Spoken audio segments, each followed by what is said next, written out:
오늘 하나님께서 우리에게 주시는 말씀은 누가복음 9장 28절부터 43절까지입니다.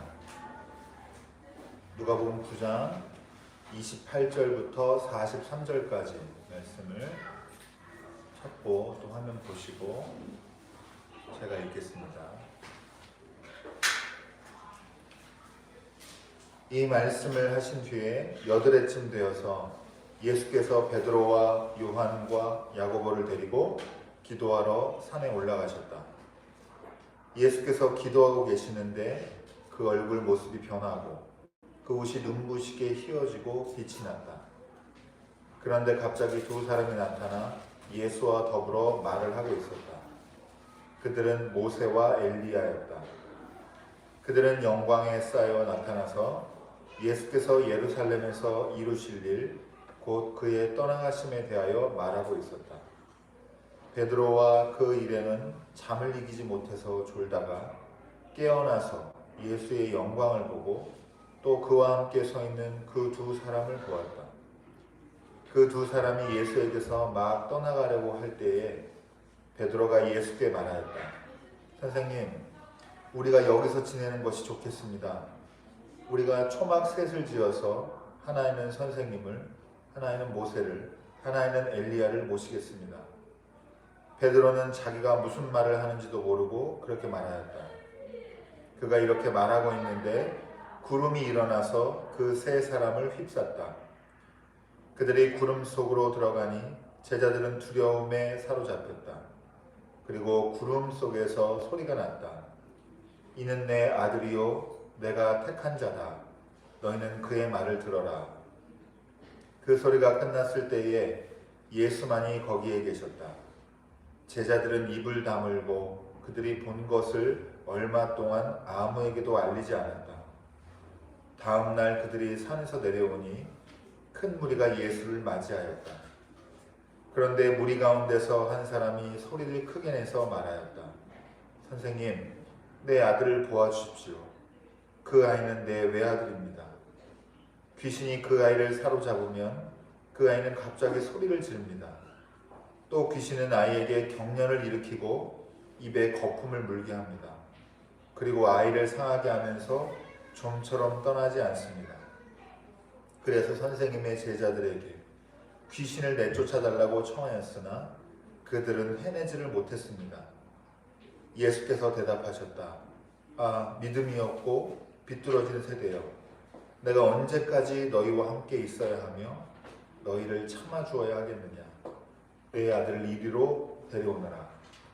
아이가 예수께로 오는 도중에도 귀신이 그 아이를 거꾸러뜨리고 경련을 일으키게 하였다. 예수께서는 그 악한 귀신을 꾸짖으시고 아이를 낫게 하셔서 그 아버지에게 돌려주셨다. 사람들은 모두 하나님의 위대한 능력을 보고 놀랐다. 이는 하나님의 말씀입니다.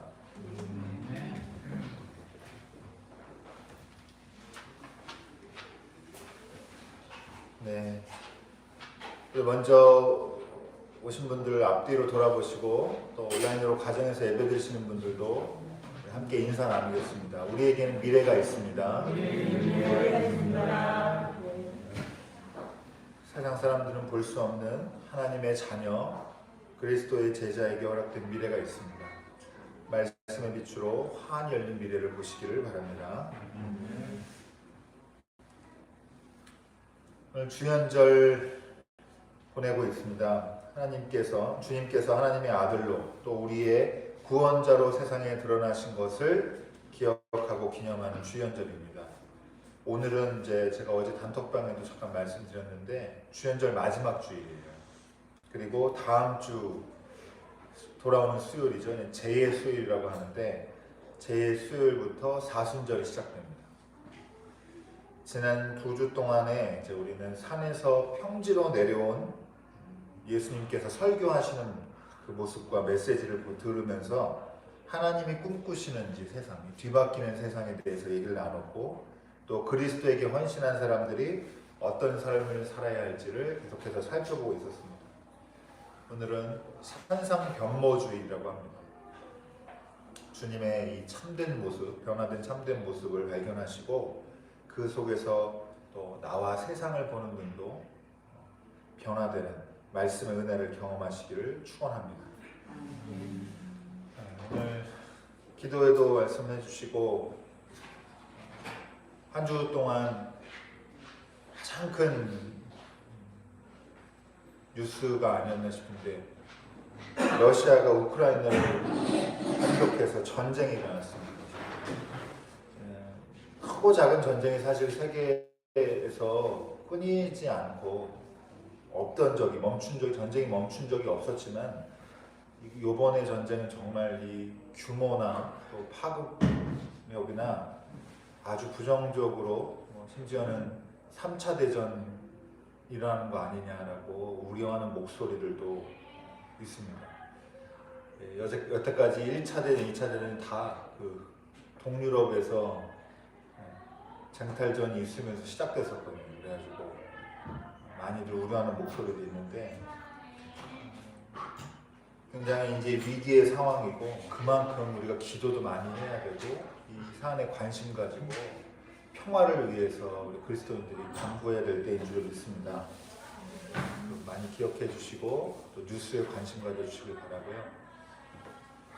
또 한 가지는 또 우리나라는 계속해서 이 전쟁 소식과 아울러서 전쟁만큼 복잡거리는 소식이 있는데 이제 곧 대선이 치러집니다.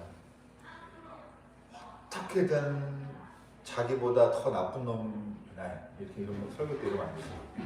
어떻게든 자기보다 더 나쁜 사람이라고 깎아내리고 폄하하려고 아주 혈안이 된 사람들의 아주 시장판 통 같은 그런 느낌인데요. 도덕적으로 인격적으로 서로를 아주 다시는 안 볼 것처럼 비방하고 이렇게 인신공격이 판을 치고 있습니다. 그래서 어제 오늘 일이 아니지만 이것도 안타깝고 참담한 심정을 느끼는 분들 많이 있을 줄 알고요. 많은 분들이 찍을 사람이 없다, 누굴 찍어야 할지 모르겠다 이런 고민을 하고 계실 텐데 우선은 말씀드리고 싶은 것은 투표권을 아주 소중하게 생각해 주시기를 바랍니다. 찍을 사람이 없다거나 그렇다고 선거에 참여하지 않거나 그러지 마시고 꼭 투표하시기 바라고요. 제가 용암때쯤이면 아주 교회에서 시끌벅적한 이런 일들이 많이 있는데 누구 찍으라고 교회에서 말해주는 데가 있어요. 그런 교회는 요새 그 젊은 청년들하는 말로 믿고 걸으시면 됩니다. 그런 교회는 좋지 않은 교회예요. 누구 찍어라 이렇게 강단에서 누가 목사가 얘기한다거나 교회에서 은연 중에 그렇게 몰고 가는 교회는 그게 1번이 됐건 2번이 됐건 3번이 됐건 4번이 됐건 누구든지 그런 교회는 믿고 걸으시면 됩니다. 그 결정은 각자의 자기 신념으로 자기가 하시는 거고 다만 저희가 꼭 기억해야 될 거는 그리스도인이라고 그리스도인 뽑을 필요 없습니다. 이 우리나라 공무원이 전부 다 기독교인이야 하나님 나라 되는 거 아니에요. 전혀 관계 없습니다. 기독교인이더라도 교회에 신앙이 있더라도 그리스도가 가르친 가치대로 삶을 지향하고 실천하고 사는 사람이 뽑혀야 되는 거지 그리스도인이라는 명분을 가지고 있다고 자리 차지하는 거 그래서 표를 얻는 건 아주 좋지 않은 선택 방법 중에 하나입니다. 여러분이 신앙을 가지고 양심으로 생각해 볼 때 이런 세상을 내가 꿈꾸는 세상은 어떤 건가 하나님 안에서 신앙 안에서 돌이켜 보시고 그 세상에 부합할 사람을 고르시면 됩니다. 물론 어려우시겠죠. 찾기 어려우실 텐데 그래도 포기하지 마시고 찾는 노력하시고 그리고 끝내는 누구에게 그 신뢰를 가지고 표를 한 표 꼭 행사하시기를 바랍니다. 어려운 일이긴 하지만 좀 부탁을 드립니다. 다음 주도 아무튼 뭐 간단히 이런 정세와 또 우리가 겪고 있는 현실적인 얘기들에 대해서 필요한 얘기를 나누려고 하는데요. 이제 얼마 안 남았기 때문에 전쟁이라는 문제는 아주 심각한 문제이기 때문에 말씀이랑 연관이 없지 않으니까 이어서 말씀 보면서 좀 더 은혜를 나누시기 바라고요. 자, 오늘 이 말씀을 하신 뒤에라고 시작을 합니다. 오늘 본문이. 근데 어떤 대화가 이전에 오갔냐라고 하면 처음에 우선은 오병이어의 기적의 사건이 기록되어 있고요. 이 구장의 앞쪽에. 그 다음에 나서 아주 중요한 고백이죠. 베드로가 예수님을 주님으로 그리스도로 고백하는 장면이 바로 직전에 있고, 그런 다음에 예수님이 그 고백을 듣고 뭐라고 그러시죠? 뭘 가르치시죠? 처음으로 고난과 부활에 대해서 가르치십니다. 그 얘기가 있은 다음에 8회쯤 되어서 이렇게 되는 겁니다. 예수님이 본인의 고난과 순환과 부활에 대해서 처음 가르치신 다음에 이제 두 번째 그런 얘기들을 이제 나누기 전에 이 사건이 산상변모 사건이 일어나게 되는데요. 여러분, 베드로가 하나님의 주님은 하나님의 선생님은 하나님의 그리스도이십니다. 이렇게 9장 20절에 기록하는 모습이 되어 있는데, 이때 예수님께서 뭐라고 하시냐면 다른 사람들에게 이거를 전달하지 말고 퍼뜨리지 말라고, 말하지 말라고 엄중히 경고하세요. 이유가 뭐냐? 왜냐하면 예수를 따르는 큰 무리가 예수님을 정치적인 세력으로 정치적인 지도자로 우두머리로 자꾸 삼으려고 하고 그렇게 생각하기 때문에 퍼뜨리지 말라고, 그리스도인 사실을 알리지 말라고 이렇게 엄하게 얘기합니다. 그리고 나서 이제 말씀드린 대로 예수님 인자가 반드시 고난을 받고, 많은 고난을 받고 장로들과 대제사장들과 율법학자들에게 배척을 받아서 죽임을 당하고 사흘날에 살아나야 한다. 이렇게 9장 22절에 기록이 되어 있습니다. 그러고 나서 이제 일주일 정도가 지나고 나서 예수님께서 베드로와 요한과 야고보 셋만 데리고 기도하러 산에 올라가십니다. 그게 이제 오늘 28절 말씀, 오늘 본문의 시작인데요. 여러분, 예전에도 한번 말씀드렸지만 예수님이 기도하는 모습이 누가복음에 가장 인상 깊게 중요하게 잘 드러나요. 기도하시는 예수님의 모습을 중요하게 볼 수 있는 게 이제 복음서 중에서 누가복음인데요. 여러분, 산에 기도하러 갔다라는 것은 우리말대로 하면 산기도 간 게 아니에요. 그렇게 이해하시면 안 됩니다. 나무 뽑으러 가신 게 아니고요. 주여하면서 하나님 만나러 갔다는 게 핵심이에요. 여러분, 평지설교할 때 제가 말씀드렸죠. 산은 어떤 장소라고? 누구 만나는 장소라고 했죠? 하나님을 만나는 장소예요. 산에 기도하러 갔다는 것은 하나님의 현현, 하나님의 임재, 하나님과의 만남이 있는 장소로 가셨다, 기도하러. 이게 중요한 거고요. 여러분, 하나님이 현현한 장소가 산인데, 여기서 하나님과 예수가 만날 때에, 오늘 산상변모주일인데 예수 그리스도, 예수님의 참된 모습이 드러나게 됩니다. 우리가 그동안은 제자들이 예수님과 같이 살아도 예수님을 잘 모르고 예수님을 정치적인 지도자로 오해하는 많은 큰 무리들에 휩싸여 있어서 예수님의 참된 모습이 뭔지 몰랐는데 예수님이 하늘의 영광으로 빛나실 분이다, 이 말이죠. 여러분, 그래서 29절 30절에 뭐라고 기록되어 있냐면, 예수께서 기도하고 계시는데, 하나님 만나고 하나님과 소통하고 계시는데 그 얼굴 모습이 변하고 그 옷이 눈부시게 휘어지고 빛이 났다. 그런데 여기서 이제 재미있는 게 또 두 사람이 갑자기 나타나서 예수와 더불어 말을 하고 있었다, 이렇게 기록되어 있습니다. 그리고 그 둘이 누구예요? 모세와 엘리야예요. 옛날에 죽은 이스라엘의 유명한 영도자, 지도자들이죠. 여러분, 기본적으로 이렇게 기록한 것은 예수님의 신성을 강조하기 위한 구절인데, 여러분, 그 전부는 아니지만 어쨌든 얼굴 모습이 변하고 옷이 눈부시게 휘어지고 빛나고 막 이런 게 기록되어 있는데, 예수님이 이렇게 하나님의 아들이시다, 신성이 있다, 예수님에게는 예수님이 신이시다, 이런 면모를 보여주고 있는 건데요. 그리고 모세와 엘리야랑도 대화하고 있다는 것 자체가 벌써 신성을 강조하는 거예요. 전에 죽은 이스라엘의 지도자들과 대화한다는 것은 이 땅의 세계에서는 있을 수가 없는 일입니다. 신이니까 하늘의 영역에서, 하늘의 세계에서만 이 옛날에 죽은 사람들과 동등하게 대화하고 소통할 수 있는 이런 일들이 일어나는 거죠. 자, 그런데 이렇게 예수님이 신이시다, 예수님에게 신성이 있다, 이게 핵심이 아니고 이 둘과 나눈 대화의 내용이 핵심입니다. 모세와 엘리야가 예수님과 같이 대화할 때 예수님이 어떤 내용의 대화를 나누셨냐? 오늘 31절에 기록이 되어 있는데요. 예수께서 예루살렘에서 이루실 일, 곧 그의 떠나가심에 대해서 대하여 말하고 있었다라고 기록하고 있습니다. 떠나가심. 여러분, 개역개정이 이제 여러분 오랫동안 보셔가지고 익숙하실 텐데, 이때 떠나가심의 개역개정은 보통 뭐라고 번역이 되어 있었냐면 별세라고 되어 있었어요. 예수님의 별세에 대해서 아마 기억나실 거예요. 여러분, 특히 이제 윗사람이 세상 떠날 때 뜻하는 단어가 별세죠. 별세하셨다 뭐 이렇게 많이 쓰는데, 이 새 번역에서는, 저희가 보는 새 번역에서는 떠나가심이라고 번역했는데, 재밌는 게 이게 원문에서 그리스어, 헬라어 그리스어로 보면은 이 떠나가신 별세로 해석된 단어가 뭐냐, 원문 단어가 뭐냐면 엑소더스예요. 어디서 많이 들어보셨죠? 네. 출애굽할 때 그 탈출을 뜻하는 단어 엑소더스입니다. 엑소더스. 어디로부터 떠나다. 그래서 보통 탈출, 대탈출, 아주 큰 탈출 이런 거를 이제 엑소더스라고 많이 부르고요. 어쨌든 이 두 단어가 합쳤다고 그러는데 어디로부터 떠나는 거죠. 떠난다는 것은 출항한다라고 하면 땅이 있고 바다가 있는 거잖아요.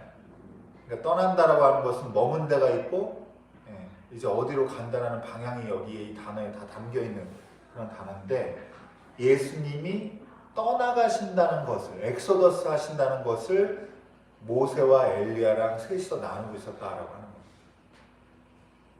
이럴 때 예수님의 그 찬란한 모습이 나타났고,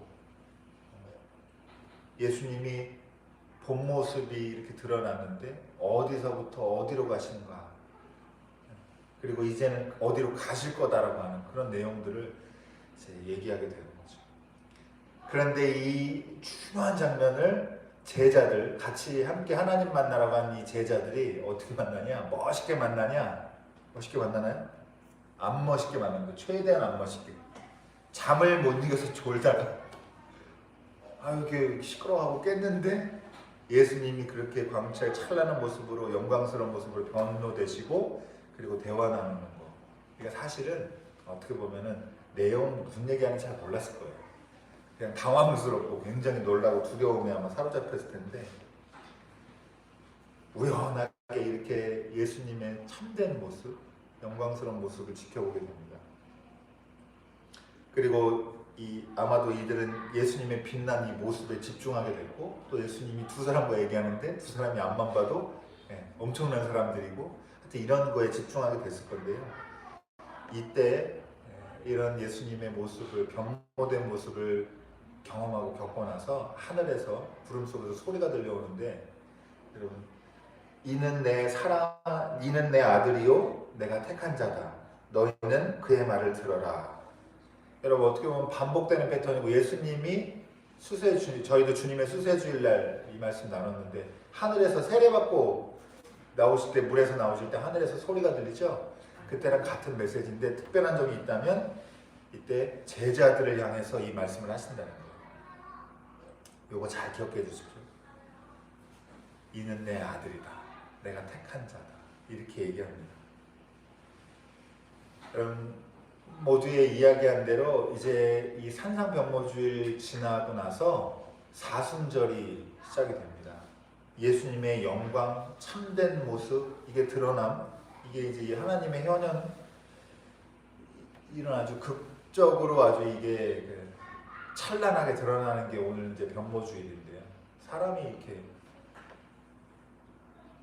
저 옷이 칙칙한가요? 이렇게 좀 여기서 막 빛도 나고 얼굴 광채도 뭐 안색이 좋다 뭐 이 정도 저희가 쓰는데, 땅에서 볼 수 없는 그런 광채가 나는 이런 모습으로 예수님이 변화되시는데, 이렇게 활짝 피어나신 다음에 어디로 바로 직행하시느냐, 이제 어디로 가세요? 이제 십자가의 길을 향해서 이제 곧장 가십니다. 물론 여정이 남아 있지만 이제 방향은 확실히 정해지고 예수님은 그 길로 가시게 됩니다. 그래서 제가 이 산상변모주일의 제목을, 설교 제목을 그동안 여태까지 뭘 제일 많이 썼냐면 지기 위해 핀 꽃이라는 제목을 많이 썼었어요. 예수님이 이렇게 활짝 피어나는 것은 지기 위해서다. 그리고 피기 위해 또 지는 꽃이죠. 부활하신 예수님을 바라보면. 어쨌든 여러분, 이 세상에 뿌리 내리고 이 땅에 이렇게 머물러 오신 분이 아니고 이 땅에 오셨지만 잠시 오셨다가 다시 떠나가시려고 이 세상에 하나님의 구원을 가져다 주시고 다시 자신의 생명을 우리에게 선물로 주시고 우리에게 구원으로 주시기 위해서 떠나가시는 길을 선택하시는 게 예수님의 이 여정인데요. 여러분, 그러니까 비약이 있지만 우리도 이 땅의 본향이 아니라는 걸 다시 한번 기억하시길 바랍니다. 그리스도인에게 이 땅에서 이 땅이 너무 이게 마지막인 것처럼 그렇게 살지 말아요. 우리 여기서 실패하면 마치 진짜 끝장인 것처럼. 가끔 아이들이 저희 집에 어떤 애가 넷이 있잖아요. 그 중에 어떤 애가 예전에 우유를 먹고 싶었는데 냉장고를 열었는데 우유가 없으니까 진짜 서럽게 운 적이 있어요. 우유가 없다니 하면서 이렇게 누군지 알 것 같죠? 네. 누군지 알 것 같죠? 네. 우유가 오늘 못 사면 내일 사면 되잖아요. 근데 세상은 똑같습니다. 세상에서 뭘 못 얻으면 우리가 쟁취하지 못하면 마치 여기가 끝인 것처럼 아주 서럽게 우는데 우리가 그리스도인에게 본향은 이 땅이 아니고 다른 곳에, 다른 세상에 있습니다. 여기가 우리의 고향집이 아니고 여기 우리 인생의 목표가 아닙니다. 여러분, 다음에 제 말씀 이제 마치려고 하는데요. 자, 이제 다음 날, 그러고 나서 아무튼 예수님에 대해서 하나님의 목소리를 듣고 다시 내려왔는데 큰 무리가 예수님을 맞이합니다.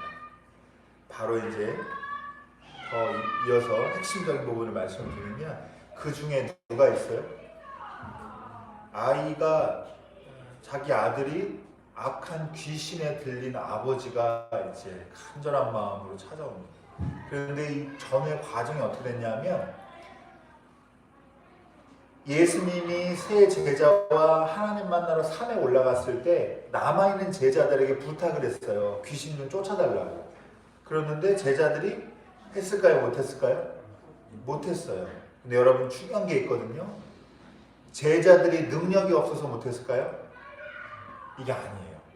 여러분, 여기 보면요, 요 앞에 9장 1절에 보면은 어떤 장면이 나오냐면 예수께서 그 12제자를 다 한자리에 불러 모으시고 모든 귀신을 제어하고 병을 고치는 능력과 권능을 주셨다라고 하는 말씀이 있어요.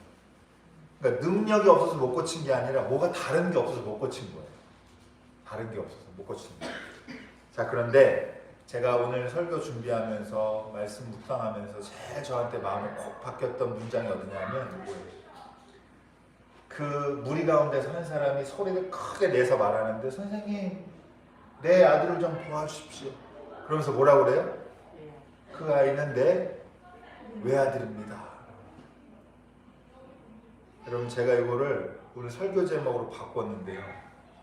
이것이 내 전부입니다 라고 얘기하는 거예요. 아들, 딸, 이게 눈에 들어온 게 아니고요. 이 사람한테는 이게 자기 인생이고 자기가 살아온 삶이고 앞으로도 살아갈 이유고 자기 모든 것이에요. 이것이 내 전부입니다 라고 얘기한 겁니다. 내 전부를 지금 다 몽땅 20일째 잃어버리게 생겼는데 주님 좀 도와주십시오. 내 형편을 좀 봐주십시오 라고 얘기하는 거예요.